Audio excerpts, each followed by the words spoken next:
بسم اللہ الرحمن الرحیم۔ محترم دوستو، السلام علیکم ورحمۃ اللہ وبرکاتہ۔ دوستو، امید کرتا ہوں اللہ تعالیٰ کے فضل و کرم سے آپ خیریت سے ہوں گے اور ہنسی خوشی زندگی گزار رہے ہوں گے۔ ہماری بھی یہی دعا ہے کہ اللہ تعالیٰ آپ کو ہمیشہ خوش و خرم رکھے اور صحت مند زندگی عطا فرمائے۔ دوستو، آج میں جو وظیفہ آپ کے لیے پیش کر رہا ہوں یہ اللہ تعالیٰ کا خوبصورت نام یا رحیم۔ اس کے پڑھنے کے آپ کو 6 فائدے بتاؤں گا انشاءاللہ۔ دوستو، آج کا وظیفہ کرنے کی اجازت عام ہے، ہر کوئی یہ وظیفہ کر سکتا ہے، یعنی یہ وظیفہ کرنے کے لیے آپ کو کسی سے اجازت لینے کی ضرورت نہیں پڑتی۔ دوستو، آج کا وظیفہ اور طریقہ جاننے سے پہلے مہربانی فرما کر آپ یہ چینل سبسکرائب کر لیں تاکہ آئندہ بھی آپ کو ایسے آسان، بڑے مفید، کارآمد اور بڑے فضائل والے وظائف ملتے رہیں۔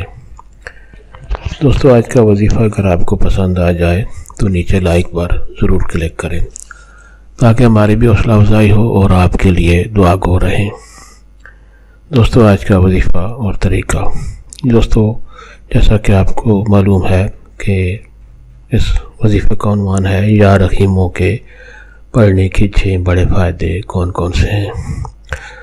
تو دوستو، سب سے پہلا فائدہ، اگر کوئی شخص 100 دفعہ روزانہ اللہ تعالیٰ کا یہ خوبصورت نام یا رحیم روزانہ 100 دفعہ پڑھے تو اس کو اللہ تعالیٰ کی رحمت نصیب ہوگی، لوگوں کے دلوں میں اس کے لیے محبت پیدا ہوگی اور لوگوں کے دل اس کے لیے نرم ہو جائیں گے۔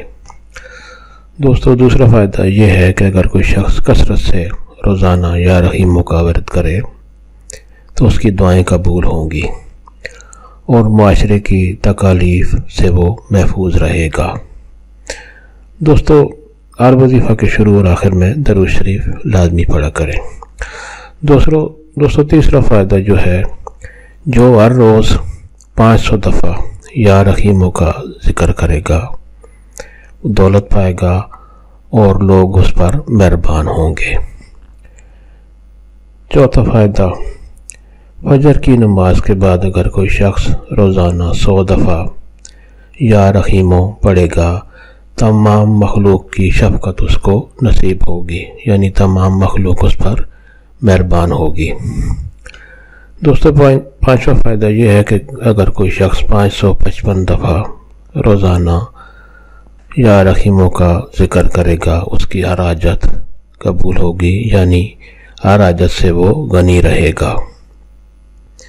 دوستو، چھٹا فائدہ یہ ہے کہ روزانہ 100 دفعہ پڑھے، اگر کوئی شخص روزانہ 100 دفعہ یا رحیموں پڑھے تو اس کے دل میں شفقت پیدا ہو جائے گی اور دل میں سختی جو ہے وہ ختم ہو جائے گی، یعنی اس کا دل ہر کسی کے لیے نرم ہو جائے گا اور کسی پر اس کو غصہ یا تعصب اس کے دل میں پیدا نہیں ہوگا۔ دوستو، ثواب کی نیت سے یہ وظیفہ اور دوستوں سے بھی شیئر کریں، یہ فوائد اور لوگوں کو بھی بتائیں تاکہ اور لوگوں کا بھی بھلا ہو۔ اللہ تعالیٰ آپ کو ہمیشہ خوش و خرم رکھے اور صحت مند زندگی عطا فرمائے، آمین۔